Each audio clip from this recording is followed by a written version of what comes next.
ओम नमः शिवाय, हर हर महादेव, जय शिव शंभो। हमारे घर में बरकत नहीं रहती, घर में शांति नहीं रहती, सुख नहीं रहता। घर में हमेशा कोई ना कोई बीमार बना रहता है, धन नहीं टिकता है, धन संबंधित समस्याएं हमेशा हमें आती रहती है। विवाह नहीं हो रहा है, घर में लड़ाई झगड़े क्लेश हमेशा होता रह रहा है, लोग हमारा हक खा रहे हैं और घर में किसी भी तरह से शांति नहीं है। इन सभी जितने सारे विषय मैंने आपको बताया, अगर इसमें से कोई भी विषय आपके साथ मैच होता है या किसी भी विषय से आप परेशान हैं तो ये वीडियो आपको पूरा और अंत तक देखकर अपनी समस्या का समाधान आप कर सकते हैं। इस वीडियो में हम बताएंगे आपको कि जो आपकी समस्या है, ये जितनी बड़ी आप सोच रहे हैं उससे भी बड़ी समस्या है। उस समस्या के समाधान के लिए आपने कई सारे प्रयास, बहुत बार उपाय, हल और जो भी आपसे बेहतर हो पाया आपने किया। बहुत से जातक ऐसे हैं कि इन समस्याओं पे उन्होंने ध्यान ही नहीं दिया और वो इन चीज़ों को न मानते हुए इन सब चीज़ों को कहते हैं कि इससे सब कुछ नहीं होता है।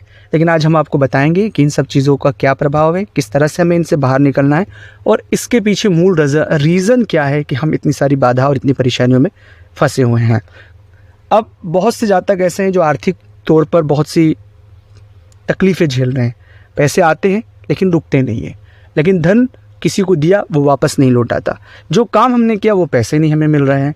तो कुल मिलाकर पैसों के इस तरह के एक जाल में हम फंस चुके हैं कि न कोई काम बन पा रहा है, न काम हो पा रहा है, न पैसे हैं, न पैसे किसी को दे सकते हैं। और इस परेशानी से वो इतना परेशान हो जाते हैं कि वो बहुत ज़्यादा बेचैन हो जाते हैं। लेकिन अब आपको घबराने और डरने की आवश्यकता नहीं है। सिर्फ आप ये पूरा वीडियो देखकर जो बातें मैं आपके साथ साझा कर रहा हूँ, इन्हें अपने जीवन में अगर आप अपना लेंगे तो आने वाले 10 और 15 दिनों के भीतर आपको ज़रूर फ़ायदा मिलेगा और आपके जीवन में एक बदलाव ज़रूर आएगा।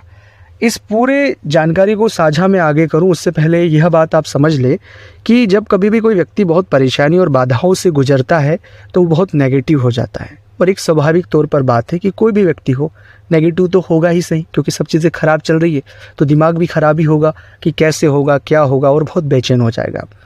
तो मूल गलती यहीं से शुरू होती है कि हमें खुद को नेगेटिव नहीं होना है, क्योंकि नकारात्मकता को ही आकर्षित करती है। अगर आपका दिमाग बहुत नकारात्मक होगा, आपके मन में नकारात्मक ख्याल आएंगे, आपको नकारात्मक लोग मिलेंगे और आप उस परेशानी में बहुत ज़्यादा फंसते जाएंगे। तो मेरा निवेदन है कि खुद को पॉजिटिव रखें। जो हो रहा है वो हमारे वश में नहीं है, उसे सिर्फ हम देख सकते हैं, उसे जी सकते हैं, लेकिन उससे हमारी मानसिकता हमें ख़राब नहीं करना है। जब ये प्रयोग आप खुद में करेंगे और ये प्रयोग करेंगे खुद को पॉजिटिव रखने का, तो शायद मुझे पूरा यकीन है कि आपकी कई सारी बाधाएं, परेशानी स्वाभाविक रूप से खत्म हो जाएगी।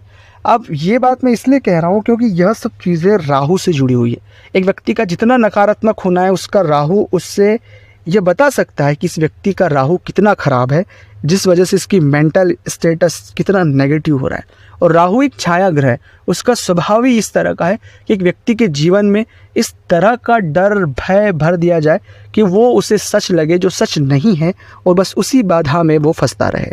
तो राहु अपना काम बखूबी करना जानता है और राहु के ट्रैप में हम फंसना इंसान का एक स्वाभाविक कर्म हो चुका है, उस पर फंस जाता है। तो उस ट्रैप से पहले तो हमें बाहर निकलना होगा कि बाधाएं हैं, परेशानी है, बेशक है, लेकिन खुद को नेगेटिव नहीं करना है, खुद को पॉजिटिव करना है। अब आपके मन में यहाँ पर यह प्रश्न ज़रूर उठ रहा होगा कि मेरा आपको कहना बहुत आसान है कि पॉजिटिव। आपने कभी ये परेशानी झेली, इस तरह की चीज़ें देखी, जो हम झेल रहे हैं वो कितना खतरनाक है।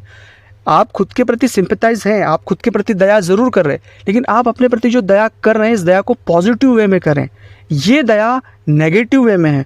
आप खुद को दयनीय स्थिति में देख रहे हैं, आप खुद पर दया कर रहे हैं, खुद को आप बेचारा समझ रहे हैं। ये समझने की आवश्यकता नहीं है। जब तक आप अपने लिए पॉजिटिव नहीं सोचेंगे, पॉजिटिव चीज़ें नहीं करने की कोशिश करेंगे, तब तक कुछ भी नहीं होगा। अब यहाँ पर एक और प्रश्न होता है कि हम तो पॉजिटिव कर रहे हैं लेकिन हमें रिजल्ट ही नहीं पॉजिटिव मिल रहा है, तो हम कैसे पॉजिटिव होगा। बार बार कोशिश करने के बाद भी अगर हम असफल हो रहे हैं तो भी हमें पॉजिटिव रहकर काम करना है, क्योंकि सफलता ज़रूर हमें मिलेगी और हम इन हालातों से ज़रूर बाहर आएंगे। लेकिन नेगेटिव होकर ही बैठना है तो सिर्फ और सिर्फ वो व्यक्ति को शिथिल बना देगी और व्यक्ति को इतना नेगेटिव उतार देगी कि उसके लिए वो कोशिश करके भी बाहर नहीं आ पाएगा। तो अभी भी वक्त है हमारे पास, अभी भी वक्त है हमारे पास, उसे समझने की बहुत हद तक आवश्यकता है। अब दूसरी बात ये रही कि भाई ठीक है, चलो ये जो मैंने बातें बताई बहुत डिफ़िकल्ट लगी होगी, किसी को समझ आई होगी या नहीं आई होगी आपको, ठीक है, ये नहीं कर सकते हो। अब मैं आपको शॉर्ट तरीका बता देता हूँ कि ठीक है, हम बहुत नेगेटिव हो रहे हैं। अगर आप बहुत ज़्यादा नेगेटिव हो रहे हैं तो एक मंत्रों का प्रयोग करें। 10 मिनट आज से शुरू करें। पहले 10 मिनट बिना कहीं ध्यान भटकाए कि भाई ये हो गया, ये हो गया, ये हो गया। 10 मिनट ओम नमः शिवाय का जाप करें। सब पूरी दुनियादारी भूलकर सिर्फ ओम नमः शिवाय, ओम नमः शिवाय, नमः शिवाय, नमः शिवाय का जाप करें। 10 मिनट जब जाप करेंगे आप खुद महसूस करेंगे चीज़ें। आप ये सब महसूस करने का विषय है। दूसरा 10 से फिर 15 मिनट करें, 15 से भी 20 करें और धीरे धीरे 10 दिनों तक 5-5 मिनट बढ़ाते रहें। पर याद रहे ध्यान नहीं भटकना चाहिए। याद रहे मोबाइल साइलेंट कर लें या बंद कर लें।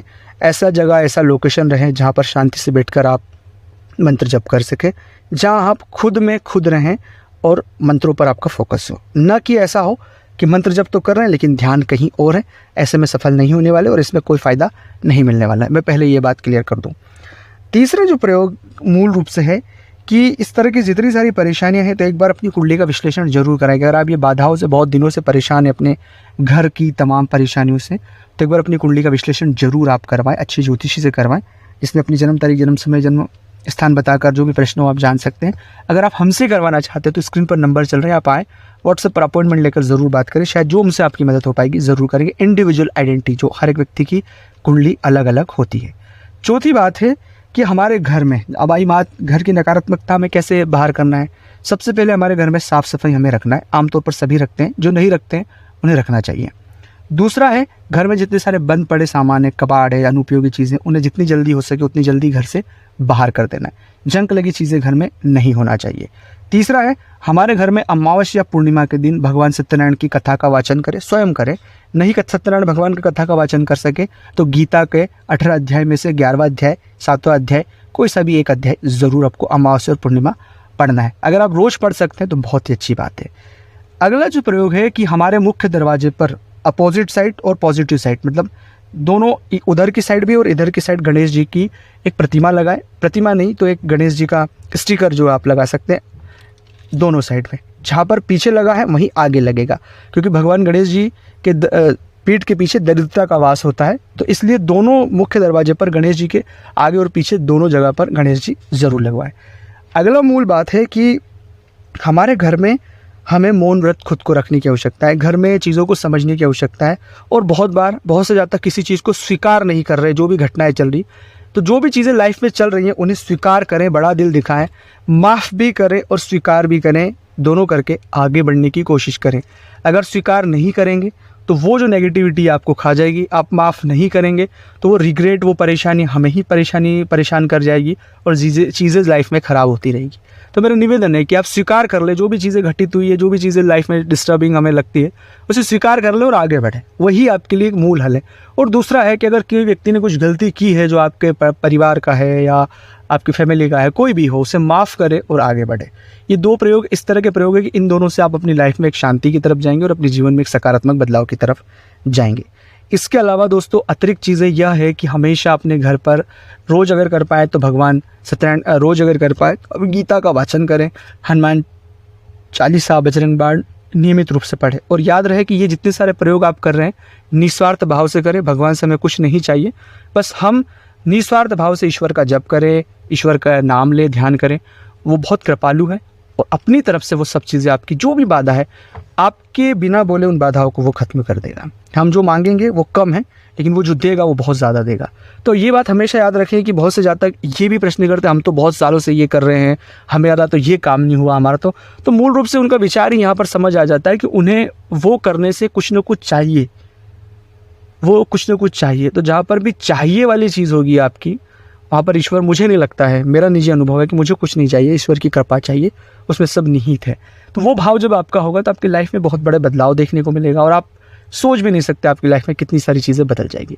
तो हमेशा पॉजिटिव रहें, खुश रहें और जो बाधाएं, परेशानी है, वो परेशानियां खत्म होगी। और अपने बुद्धि और विवेक से चले, अपने ज्ञान से चले, लोगों की बातों में ना आए, वो नेगेटिव बातें करें, हाँ सुने, सबकी बातों को ध्यान में रखें। कोई सच बात अगर सीखने की कह रहा है उसे सीखें और आगे बढ़े, क्योंकि ये सभी चीज़ें राहु के अंतर्गत आती है, ये सभी चीज़ें शनि के अंतर्गत आती है। और राहु इस तरह का ग्रह है कि एक व्यक्ति के जीवन में केवल भ्रम ही पैदा कर देता है, अज्ञानता पैदा कर देता है, जिसकी वजह से जीवन में बहुत बाधाएं और पीड़ाएं होती है। अब मुझे नहीं पता आपको ये वीडियो कैसा लगा, पर यहाँ तक आपने सुना है मेरे इस वीडियो को, और अगर आपको अच्छा लगा है तो प्लीज़ इस वीडियो को लाइक करें, चैनल को जरूर आप सब्सक्राइब करें, बेल आइकन को प्रेस करना है और दोस्तों एक निवेदन है मेरा कि आप अगर अपनी कुंडली का विश्लेषण हमसे एक बार ज़रूर करवाएं, जीवन में कोई तकलीफ परेशानी से आप गुजर रहे हैं तो स्क्रीन पर मेरा नंबर चल रहा है, आप आएँ व्हाट्सएप पर अपॉइंटमेंट लेकर बात करें। उसका फीस शुल्क लागू है दोस्तों। जन्म तारीख, जन्म समय, जन्म स्थान पता होना अनिवार्य है। आपके जो भी प्रश्न हो, जो आप अपनी लाइफ में अपने लिए जानना चाहते हैं, वो मुझसे ऑब्जर्वेशन करवाएं, उससे जो मदद आपकी हो पाएगी ज़रूर करूँगा। तो मिलते हैं अगले वीडियो में, तब तक के लिए जय श्री महाकाल, ओम नमः शिवाय, हर हर महादेव, हर हर महादेव।